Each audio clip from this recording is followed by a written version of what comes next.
You've probably felt it before. That subtle shift in the room when a certain person walks in. Your shoulders tense up just a little bit. Your breathing becomes slightly more shallow. And there's this uncomfortable awareness that suddenly you're performing, that you're being watched, being judged, being measured against some invisible standard you never agreed to. Maybe it's your boss who somehow makes you feel like you're always one mistake away from being exposed as incompetent. Maybe it's that friend who always seems to have the upper hand in every conversation, who somehow makes you feel like you're constantly justifying your choices, your opinions, your very existence. Or maybe it's that family member who still treats you like you're 12 years old, who dismisses everything you say with a look, a sigh, a subtle change in tone that tells you your thoughts don't really matter here. And here's the thing that eats at you: you know something is wrong.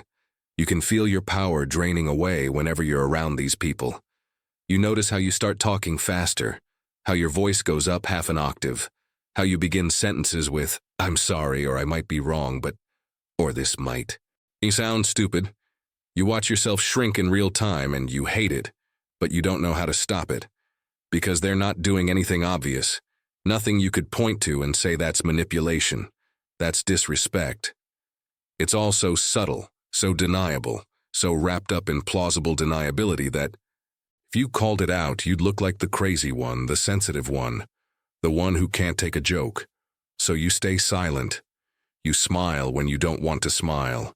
You laugh when nothing is funny. You agree when every fiber of your being wants to disagree. And each time you do this, each time you choose temporary peace over your own dignity, you lose a little bit more of yourself. The respect you had for your own voice starts to fade. The boundaries you thought you had start to blur and disappear. And these people, they can sense it. They can smell the submission on you like sharks smell. Blood in water. They know you won't push back. They know you'll absorb whatever they throw at you. They know you've been trained to be the emotional punching bag, the eternal understander, the one who always makes room for everyone else's ego while your own gets crushed into dust. If you're tired of this, if you're exhausted from losing yourself around certain people, if you want to finally understand who these power vampires are and how to stop feeding them your energy, then stay with me, because today I'm going to show you exactly which 3 types of people are bleeding you dry and what you need to do about it right now. Let me take you inside the hidden architecture of power dynamics, the invisible game that's being played around you every single day, whether you realize it or not.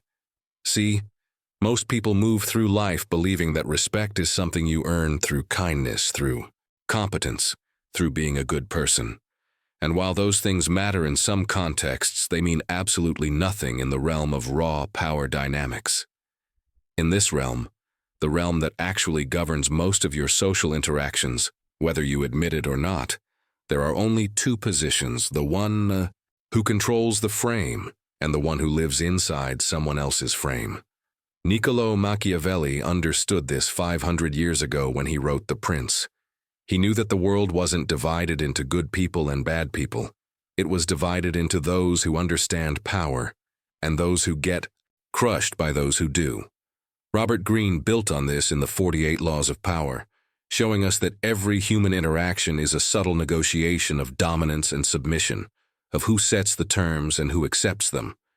You might find this dark. You might want to reject it, but your discomfort doesn't make it less true. Right now, as you're hearing these words, there are people in your life who understand these dynamics perfectly, and they're using that understanding to position themselves above you. They're not doing it consciously necessarily, though some certainly are, but they're doing it instinctively because they've learned that the world rewards those who take and punishes those who give without boundaries. And you've probably been taught the opposite. You've been taught that being accommodating is a virtue, that not making waves is maturity, that swallowing your truth to keep the peace is called being the bigger person. But here's what nobody told you. Every time you betray yourself to make someone else comfortable, you're teaching them exactly how to control you. You're handing them the blueprint of your weaknesses, showing them precisely which buttons to push, which guilt to trigger, which fears to exploit. And there are 3 specific types of people who have become masters at reading this blueprint, who can spot a boundaryless person from across the room and immediately begin the process of extraction, of taking your energy, your time, your peace, your power, and converting it into fuel for their own ego. Before we go further, I need to ask you something, and I want you to be completely honest with yourself right now. How many times have you left a conversation with someone and felt absolutely drained, like they somehow sucked the life force right out of you? How many times have you replayed an interaction over and over in your mind, analyzing every word you said, every reaction you had, wondering why you feel so terrible when technically nothing bad even happened?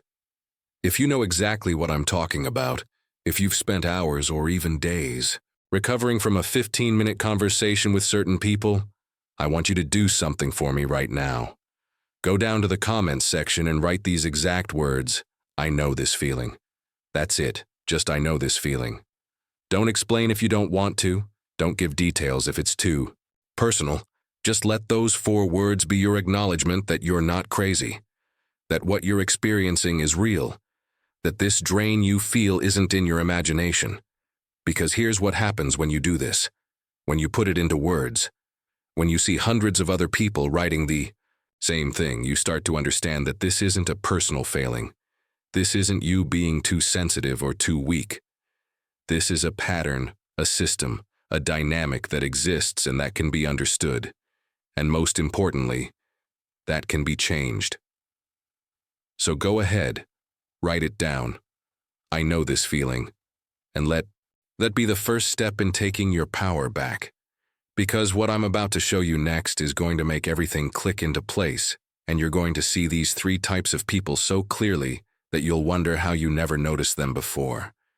The first person you lose power around is the emotional puppeteer, and this one is dangerous precisely because they seem so harmless, so concerned, so invested in you.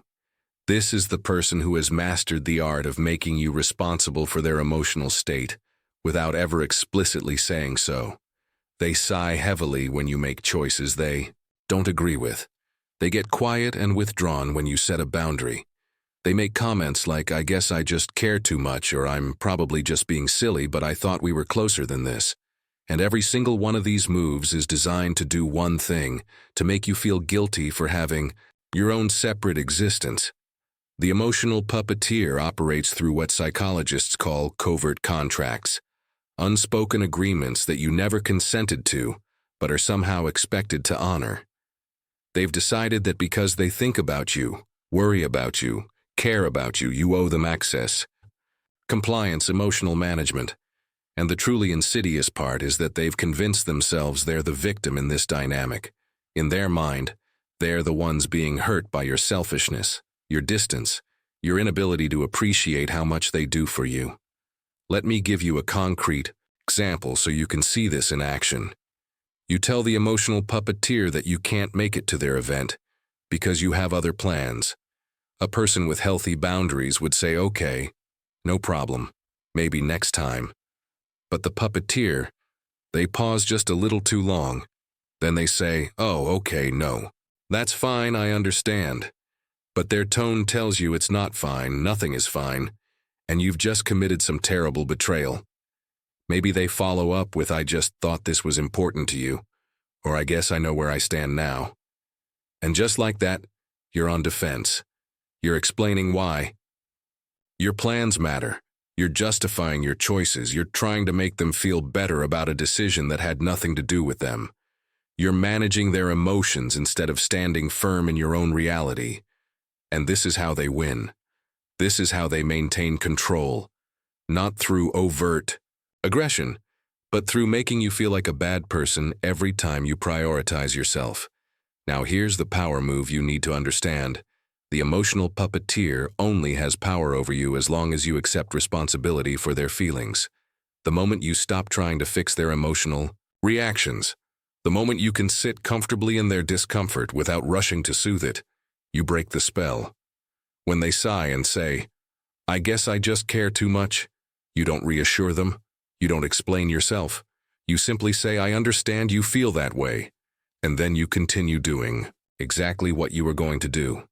No apology, no justification, no taking on their emotional burden as if it's yours.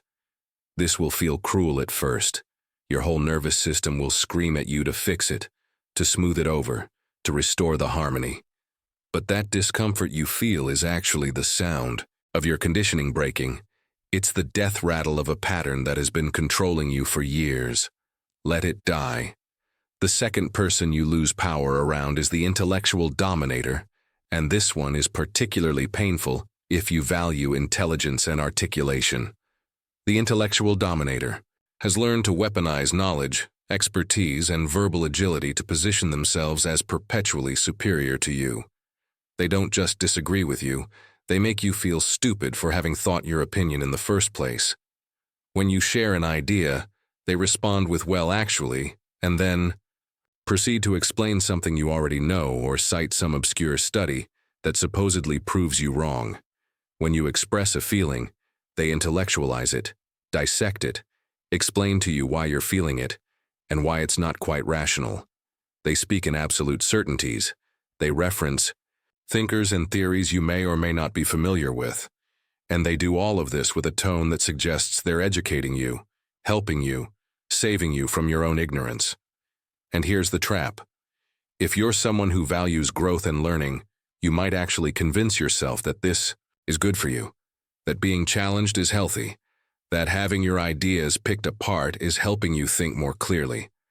But let me tell you the difference between someone who genuinely challenges you and an intellectual dominator. Someone who challenges you wants you to arrive at truth. They engage with your ideas seriously. They ask questions to understand your reasoning. They create space for dialogue.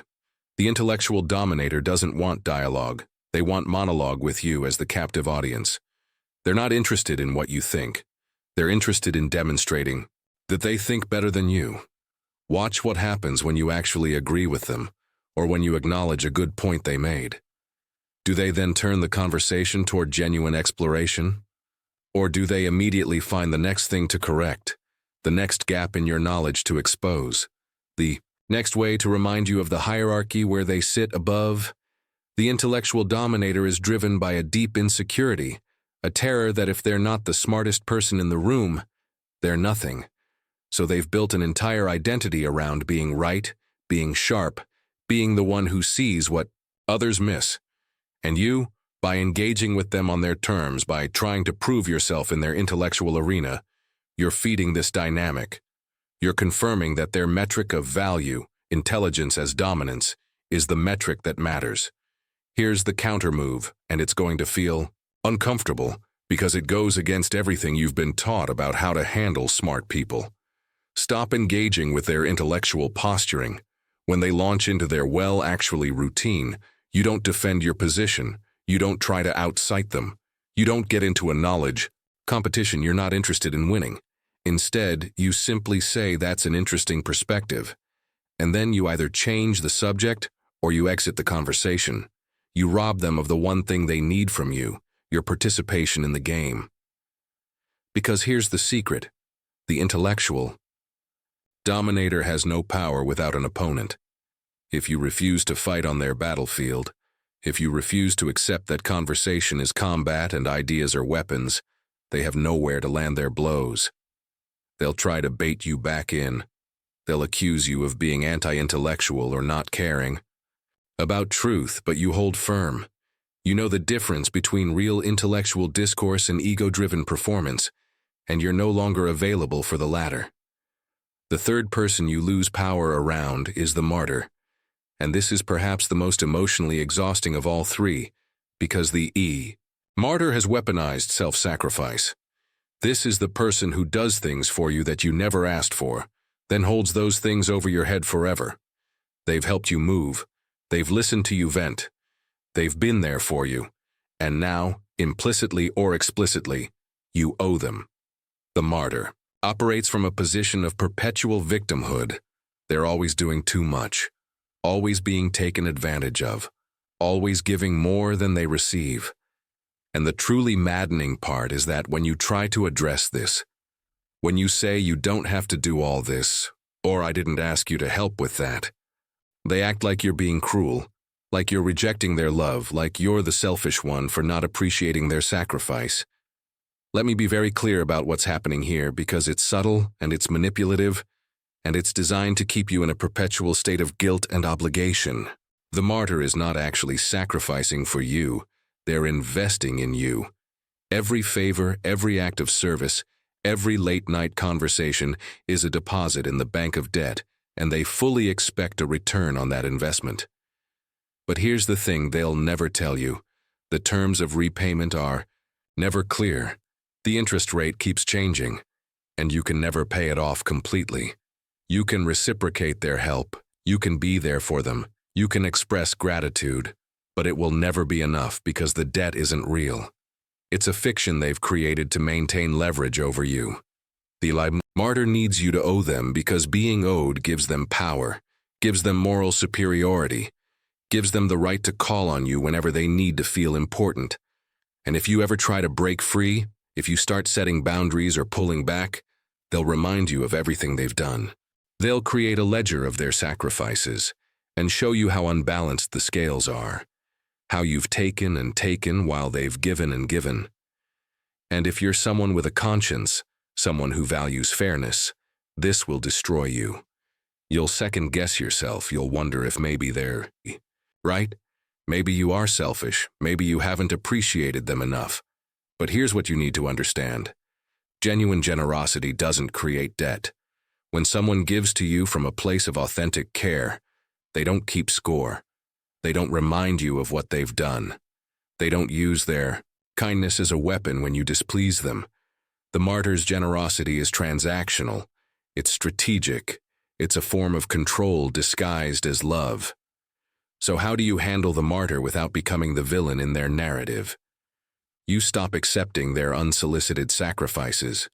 When they offer to do something you didn't ask for, you politely decline. When they insist, you decline again. When they do it anyway, you don't thank them profusely, you acknowledge it briefly, and move on.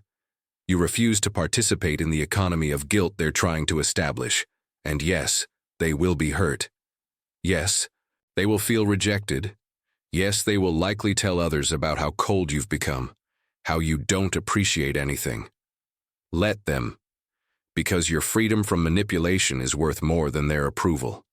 You're not responsible for managing the emotions of someone who uses care as currency. Now, let's go deeper into why these three types of people are so effective at draining your power and what's really happening beneath the surface. All three of them, the emotional puppeteer, the intellectual dominator, and the martyr, they're all operating from the same core strategy. They've learned to make you responsible for something that isn't your responsibility. The puppeteer makes you responsible for their emotional stability. The dominator makes you responsible for validating their intelligence. The martyr makes you responsible for repaying debts you never agreed to. And in each case, the moment you accept that responsibility, you lose. You lose because you've entered a game where the rules are rigged, where the goalposts constantly move, where no amount of effort will ever be enough. These people have found a hack in the human psyche. They've discovered that most people are conflict-averse, that most people would rather lose a little bit of themselves than deal with confrontation, disapproval, or the accusation of being a bad person. So they exploit that. They create situations where standing up for yourself requires you to be the bad guy, where enforcing your boundaries makes you look selfish, where protecting your own energy makes you appear cold. And the truly brilliant part of their strategy is that they themselves often believe they're the victims. The puppeteer genuinely feels abandoned when you set boundaries. The dominator genuinely believes they're helping you by correcting you constantly. The martyr genuinely feels unappreciated when you don't reciprocate their unrequested sacrifices. They're not sitting in a dark room plotting how to manipulate you. They're simply acting out patterns they learned long ago. Patterns that have worked for them, patterns that have allowed them to feel important, valued, superior. But your understanding of their psychology doesn't obligate you to keep sacrificing yourself. Compassion for their wounds doesn't mean you have to let them wound you. Here's the internal work you need to do if you want to. Stop losing power around these people. You need to examine your own relationship with guilt, with approval, with being liked. Because these three types of people only have power over you if those things matter to you more than your own sovereignty. If you need everyone to think you're a good person, the emotional puppeteer will destroy you, because they'll make you prove your goodness over and over again, by sacrificing your needs for theirs. If you need to be seen as intelligent and credible, the intellectual dominator will destroy you, because they'll make you constantly defend your right to have thoughts. If you need to be seen as fair and appreciative, the martyr will destroy you because they'll create an infinite debt you can never repay. The shift you need to make is this. You need to become more comfortable with being misunderstood, disliked, and accused than you are with betraying yourself. You need to reach a point where someone's disappointment in you is less painful than your own disappointment in yourself for folding. This doesn't mean becoming cruel or indifferent. It means developing what the Stoics called an internal locus of control. Marcus Aurelius wrote in, "Meditations that you have power over your mind, not outside events, and that realizing this is where strength comes from." He understood that the moment you give someone else the authority to determine your worth, you've already lost. Your value isn't up for debate, your boundaries aren't negotiable, your reality doesn't require anyone else's validation. When you truly internalize this, when it moves from an intellectual concept to a felt truth in your body, these three types of people lose their grip on you. The puppeteer's emotional manipulation slides off you because you're no longer afraid of their feelings. The dominator's intellectual posturing bores you because you're no longer seeking their approval of your intelligence. The martyr's guilt trips fail because you're no longer keeping score in a game you never agreed to play. Let me give you a practical 7-day challenge that will start rewiring these patterns immediately. For the next 7 days, every single time one of these three types of people tries to engage you in their characteristic pattern, you're going to do something radical. You're going to pause, you're going to take a breath, and you're going to choose the response that serves your sovereignty rather than their ego. Day 1, identify who these people are in your life. Write down their names, what type they are, and what specific behaviors they use. Day 2, the next time the emotional puppeteer tries to make you responsible for their feelings, you respond with, "I hear that you're upset," and you say nothing else. No explanations, no justifications, no rushing to fix it. Day 3, when the intellectual dominator launches into correction mode, you're going to say, "I'll think about that," and then immediately change the subject or end the conversation. Day 4, when the martyr brings up something they did for you, you're going to say, "I appreciate that," without adding any qualifiers about how much or how grateful you are or what you'll do in return. Day 5, you're going to deliberately set a small boundary with one of these people. Something minor like, "I can't talk right now," or "I'm not available for that," and you're going to sit with the discomfort of their reaction without caving. Day 6, you're going to notice how much mental space these people take up in your head, how much time you spend thinking about them, replaying conversations, preparing for future interactions, and you're going to consciously redirect that energy to something that actually matters to you. Day 7, you're going to reflect on what changed, how you feel, whether the relationship shifted, and whether you want to continue engaging with these people at all. This challenge will be uncomfortable. Your nervous system will fight you every step of the way because you're breaking patterns that have kept you safe, even if that safety came at the cost of your self-respect. But on the other side of this discomfort is a version of you that doesn't shrink around anyone, that doesn't need permission to take up space, that doesn't lose power the moment certain people enter the room. If you made it all the way to this point, if you're still here, it means something in this message reached the part of you that's been waiting for permission to stop playing these games, and I want you to know that you're not alone in this. There are thousands of people watching this right now who have also spent years being the emotional support, the ego boost, the perpetual understander for people who never once asked what they needed. People who are tired of losing themselves in rooms full of takers. People who are ready to reclaim the power they've been giving away for free. This channel exists for you. Every single week I break down the hidden dynamics of power, influence, and human behavior that nobody talks about in polite society, but that govern almost every interaction you have. I show you how to spot manipulation before it hooks you, how to set boundaries that actually hold, how to build a presence that doesn't require you to fight for respect, because respect becomes the only logical response to who you are. If that's what you want, if you're done being small to make others comfortable, then subscribe to this channel right now. Hit that notification bell so you don't miss any of the strategies I share, because each video builds on the last. Each concept layers onto the previous one until you have a complete framework for navigating the world from a position of strength. And if this video helped you see something clearly that was blurry before, if it gave words to an experience you thought was just yours, do me a favor and hit the like button so that more people who need this message can find it. I'll see you in the next video.